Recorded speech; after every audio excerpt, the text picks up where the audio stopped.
Endi kimdir ishonsa ishonar, kimdir ishonmasa ishonmas. Alloh bor. Go'rda kavlayotganimda ovoz kelgani. O'shandan keyin to'g'risi sochim oqarib ketdi dedim o'zimga. O'zim hamma narsadan qaytdim man.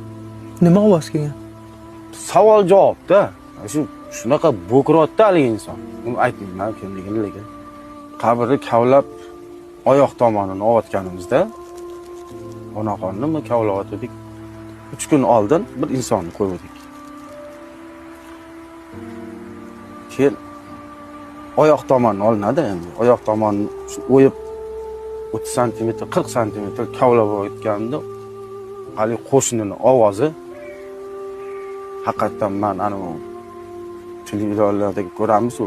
Haqiqatan shu ovoz odam bo'kiryapti-da, ya'ni shunaqa bo'kiryapti, u azobda bilmadim endi balkim menga saboq bo'lsin dedimi, faqat men eshitdim. Yer talashgan. Men keyin surishtirdim, to'g'risi, u yerdan borgandan keyin yer talashgan ekan aka-uka. Men sekin surishtirdim, qiziqdim. Qani nimaga bu? Nimaga menga eshitildi-yu, tepamda turgan shogirdlarga, qarashayotgan ballaga nimaga eshitilmadi?